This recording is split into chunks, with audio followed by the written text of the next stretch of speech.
Hey, what's going on, Rattler? So I'm back here in South Florida, this time at Tiki's Geckos, and it's been a while since I've been here at Tiki's, probably maybe 2 or 3 years, but they have a brand new facility here, and they have a really cool line of gargoyle gecko called the Deadpool. So Manny and David from Tiki's Geckos are going to show off the Deadpool gene of gargoyle geckos. Wait until you guys see these. I'm Dave Kaufman, and these are my reptile adventures.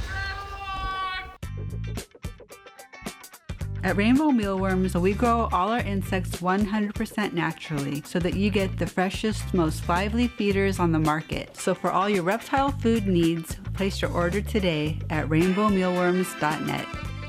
Alright, the Tiki's Geckos, boys, David and Manny, and we were just talking about this. It's been, what, 2-3 years since I At At least three, yeah. Okay, so last time we just touched on the gargoyle project, Right. and that's what I want to focus in on this video. You've got this whole facility here. Yeah. We could do 10 different videos here, but Yeah. we are going to concentrate on the Deadpool Gargoyle Gecko project that you guys have going. So, Right.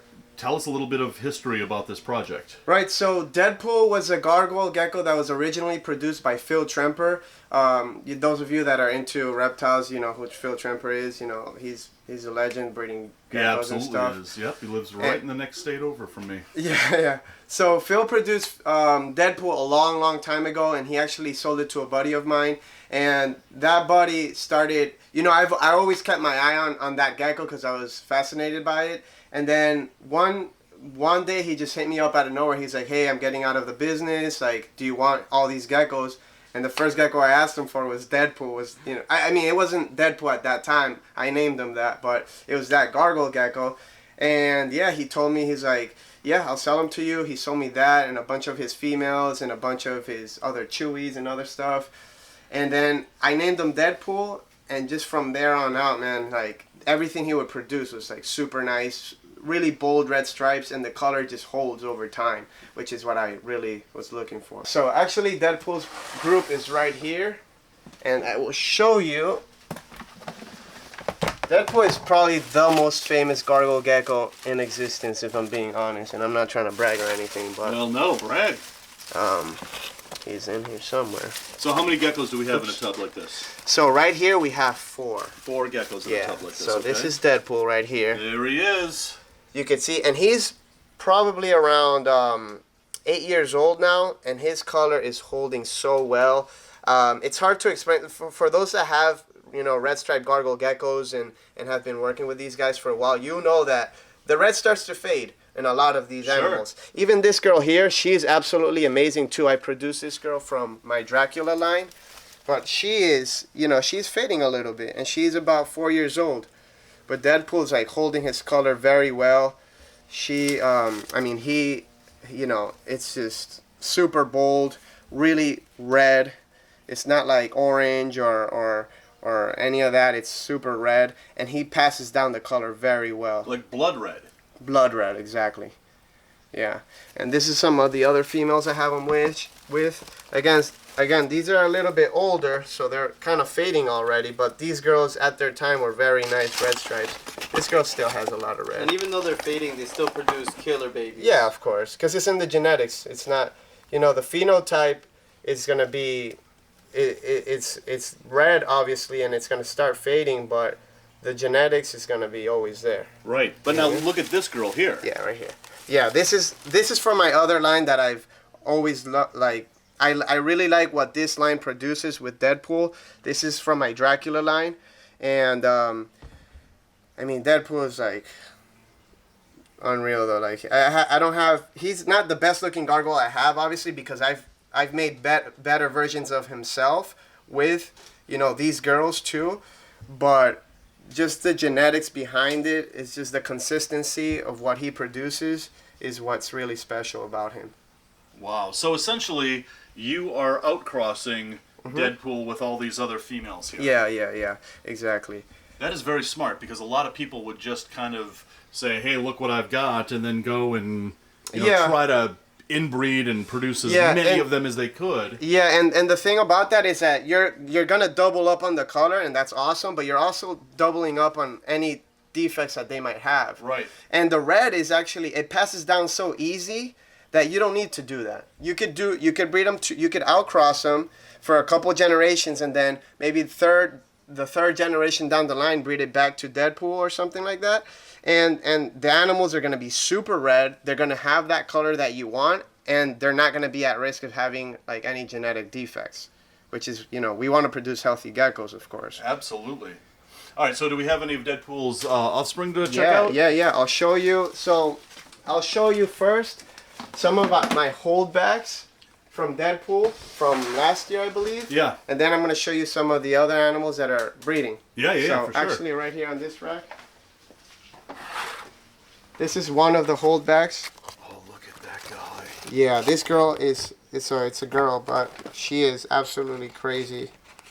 The color on this is just insane. What I really like are those lateral stripes, those red lateral stripes on the side. Yeah. That's what I really want to focus on as well, aside from the bright red coloration. So this is one of Deadpool's offspring from last year.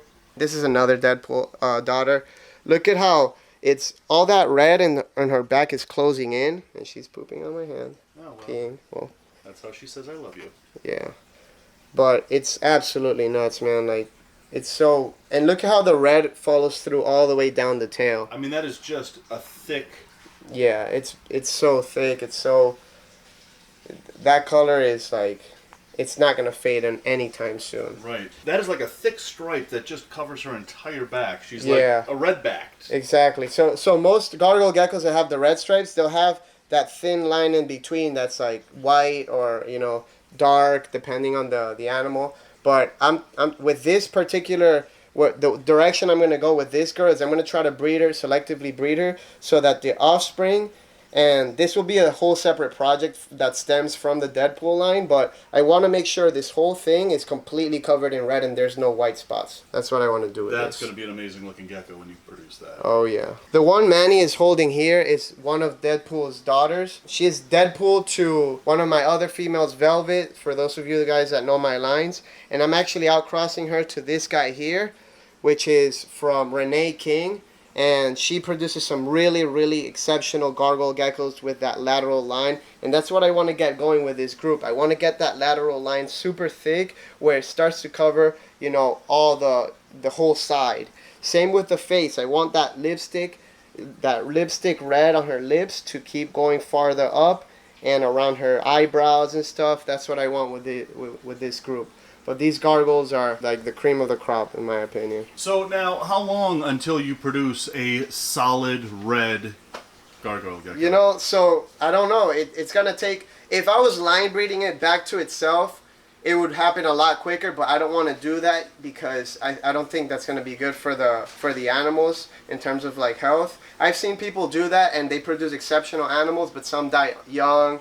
So I want to stay away from that. I'll get there eventually. It'll be a little bit longer, but I think in the next 4 years I will have that. In my opinion, when I saw these red striped gargoyle geckos in the beginning, I was like, oh my god, like that's what got me into gargoyle geckos. Right. Yeah. Right. I think people see these and the wow factor just sets in. Yeah. There's not many lizards that have this bright red on them like these gargoyles do. And the cool thing about them too is that when they fire down, they keep that red. They're not like crested geckos that are red when they're fired up, and then when they're fired down they lose that red. These guys, like this, they're both fired down right now and they still show that bright red coloration. All right, so let's break into the show and tell for a little bit and talk a little bit about breeding. So this is a breeding pair here. Yeah. What methods do you use to instigate breeding? So I like to pair up my gargoyles in the winter months, you know, especially when it's colder. The animal's going to be, their metabolism's going to be a lot slower, and they're more likely to get along with each other. You also want to make sure that the geckos are in a full belly when you introduce them. So before I introduce them, I make sure I feed them well, and you know, make sure that the enclosure has plenty of places for them to hide, plenty of visual barriers, so they're not always like kind of like exposed to each other if they don't want to be. And that would increase the stress, and therefore they're going to take that out on each other. Exactly. Right. So, and one might be dominant over the other. So you want if one is a little bit more dominant, you want the less dominant one to be able to escape that and to kind of like, you know, be safe and hide away.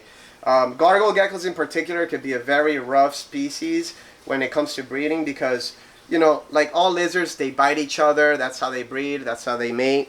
But gargoyle geckos in particular are known for like ripping each other's tails off, and they do regenerate their tails. But I don't know if you noticed, Deadpool has like a regrown tail that's been bitten off like 3 times. But just like the real Deadpool. yeah, exactly. Exactly. Like she actually can look a lot better, but since he's been kind of biting her, there's a lot of spots here that are not like as filled in as they should be. Right. But yeah, I mean, if you want perfect animals, don't breed them, you know? Right. So now you wait until, what, 45 grams? So with gargoyle geckos, yeah, at least 45 grams. 50 grams is better. Yeah. And that 45, 50 gram weight is for females. Males can obviously breed younger. Yeah. They don't have to bear the egg, so they're less in danger with that. Yeah, so with these guys, we feed them the same thing we feed all our other gargoyle geckos, the crested geckos, if you're familiar with that. You know, the pre-made diets are very good. Stick to Rapashi Pangea or Zoomed. And insects once a week. There you go. That's nice Experience. Insects once a week will be, you know, very beneficial for them. A lot of times the gargoyle geckos, they might be a little picky at first when it comes to like crickets and stuff, but there's some little tricks that you could do to get them to, you know, take to crickets pretty fast. And what are those tricks? Basically, you grab the cricket, you rip the head off the cricket, and you put that juice that comes out of the cricket head, you kind of touch them with it so they could smell it and taste it, and usually that gets them to eat it right away. We've actually done a video on how to do that, but so check that out. But there, a lot of times you just throw the crickets in there and they'll go right for it, but if it doesn't, then you could use those tricks. All right, so here we've got an array of babies, as it were, Yeah. and these guys are available. Yes, sir. So these are none of these are actually Deadpool line, but trust me, I have plenty of other legit, really nice red stripe lines. As you can see, they produce some really nice, thick red stripes, like these guys here. Look at this and one look at right the there. contrast on this one, that white base and that really nice, you know, solid, complete red stripe. I mean, these geckos are absolutely nuts, and they only get better with age. So you see a baby like this, if you've seen like progression pics on red striped gargoyle geckos, especially like on my page or something, you see that they pick up a lot more color as they get older. I'm buying this one. I mean, if he's available, that one's killer. I love the white on them too. So you can see this one has a lot thicker red stripes. They have some of the blotching here on the sides. It's a very, you know, pretty gecko, obviously. This one's a little bit cleaner, and it has that nice white base. They have that white base when they're not fired up, and then when they do fire up, it'll be a little bit darker. But a lot of these guys, for the most part, they will stay like this their whole life. And this one is more of like a banded, not fired up, obviously, because you can't see the bands yet. But it's not as colorful. But you know, gargoyle geckos are, regardless of the color, they still make excellent pets. And they're, you know, super chill when you tame them down. Babies are a little jumpy, but I actually like the spazzy ones. All right, so to wrap up our Deadpool gecko tour here, we got to ask the one question when it comes to gargoyle geckos. Stripes or blotches? Stripes. Oh, that was too easy. That was too easy. Come on, man. Stripes. I love blotched, but I gotta stick with stripes, man. I love that clean look. And obviously, like, you see Deadpool, he's like one of the cleanest stripes. Especially when it goes down to the tail. Yeah. I concur, actually. Yeah. Yeah. There's a lot of blotch people out there, but I know. see And them there's some I'm incredible like, blocks out there too. But they're really nice, the but stripes I'm are a stripe guy. All right, 3 stripe guys. That's awesome.